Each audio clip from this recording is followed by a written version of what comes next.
All right, if you are someone who is getting more physically active, or you want to get more physically active, and you want to get into a fitness regimen or routine, such as walking, for example, in the case of this video series, but you're hesitant or you're a little bit nervous of the fact that you think it's going to be hard to actually kind of adhere to a regimen and stick with it, then I want you to stick around and watch this video, because today I'm going to give you 5 really great tips that can help ensure that you stick to whatever regimen it is that you're doing. So let's get to it.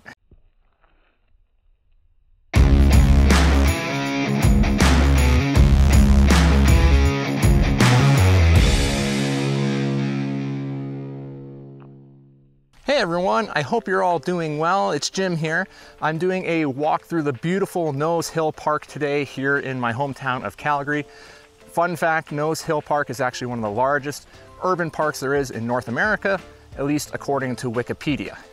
And so as I walk through this beautiful place and walk on all these different trails, I wanted to share with you a whole kind of bunch of thoughts I had today, and I condensed them into 5 tips on ways that you can ensure that you stick with your walking regimen. Now, this can be for any other fitness regimen as well, but since this video series is all about walking, we're gonna kind of use it in the context of walking. Now, real quick before we get started here, in case you're wondering what this little fuzzy guy is here, it's kind of windy up here at the top of Nose Hill, and so that can put a lot of noise into the microphone. So this, in the audio world, is called a dead cat. It just helps to silence a lot of the wind noise that would otherwise go into the microphone. But dead cat is kind of a depressing term, or at least not a fun visual, so I just call it the Fuzzy Wuzzy. So this is my little homemade Fuzzy Wuzzy that you're seeing here on my shirt, in case you were wondering what that's all about. All right, so I'm not gonna waste any more of your time here. We're gonna get right into it with the first tip. And so, actually, I'm gonna waste a little bit more of your time here, because I do just wanna say that if you've decided to become more physically active, man, that's super cool. I wanna hear about your story. I wanna hear about what it is that has inspired you to become more physically active, to walk more, or any other physical activity for that matter. I really wanna hear what it is, because that's super cool. So please share if you want and leave it in the comment section below. All right, now I'm not gonna waste any more of your time. All right, so the very first tip we're gonna talk about here is the fact that it's okay to keep things simple. Now, the reason why I say that is we can put all sorts of complexity into our walking regimens or any other type of fitness regimen, and there's nothing wrong with that. But a lot of times for people, that can feel like it then starts to become a chore. And so if something starts to feel like it becomes a chore, then what happens is we're less inclined to do it, we're less inclined to stick with it. Now, I'm someone who oftentimes loves to have all sorts of training parameters and kind of almost complexity into a lot of my training that I do. But for me, when it comes to walking, for example, I just love to keep it simple. Keeping it simple means it's enjoyable, it's not a chore, and so I'm more likely to do it because I feel freedom when I do it. I don't feel like I'm confined into how I have to do it. I'm not put into this box. It's mine to do however I want. So don't be afraid to keep it simple. It's easy to get overwhelmed when it comes to figuring out the best ways to do a fitness regimen, the most ideal ways, but getting overwhelmed is a defeating feeling. And so keeping it simple, just remember you're gonna make great things happen. So don't be afraid just to strip it down to something that's simple, gives you the feeling of freedom, and then you're gonna be more likely to stick with it. All right, now moving on to our second tip here. The second tip, really, really important to understand, is that I want you to avoid all or none thinking. In other words, I want you to remember that something is pretty much always better than nothing. Now, I'll be completely transparent with you guys here that this is something I am incredibly guilty of over all my years of all my own physical activities and my pursuits. I'm someone who either wants to do something completely or not at all. And a lot of times I forgot that there's that middle ground in between. And the fact of the matter is that it's easy to fall out of a regimen when you can't stick to it as ideally as you first laid it out or planned it all out. And then so you just naturally say, well, I can't do it today, so now all of a sudden I can't do anything at all. And then you feel like you start to fall off the wagon, and then next thing you know, you're no longer sticking to your regimen.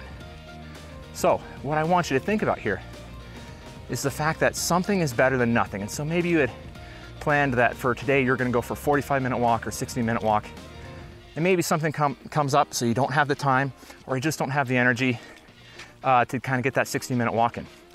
Well, then just do 10 minutes or 15 minutes, 20 minutes, or even 5 minutes, whatever it is that you can do. You're still gonna get benefit out of that. And if we look at it not just from the physical benefit now, but from the psychological benefit as well, what you're doing is you're keeping that behavior active, right? You are enforcing that new kind of lifestyle approach, that new behavior that you have of just getting something done.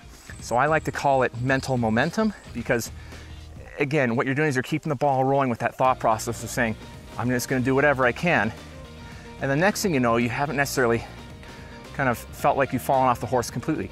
Yeah, maybe you didn't get as much done as you wanted to before, but something is better than nothing. So avoid the all or none thinking. Whether it's, again, just a simple short little walk or a short brisk little walk, something is better than nothing.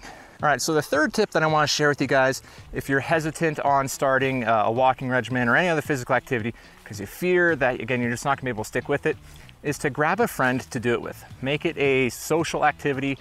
When it comes to walking especially, walking lends itself beautifully to it being a social activity because you don't really have to think a whole lot about what you're doing. You can just chat with someone as you walk, and you can do it outdoors. Here, for example, if I had someone with me, or again, it's just if you're at a gym, have them hop on a treadmill right beside you. You guys just chat about life, do whatever it is that you want. And what that does is it makes it much more enjoyable. Now, the other great benefit is that it also lends itself to accountability. So maybe you tell someone, hey, let's go for a walk tonight at 6 o'clock after dinner. We'll walk in the park, and then later on that night, you just don't feel like doing it. You feel a little too tired.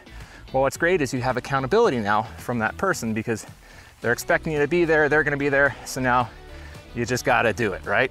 All right, now tip number 4 here is simply to remember that you can totally change up the scenery with where you're walking.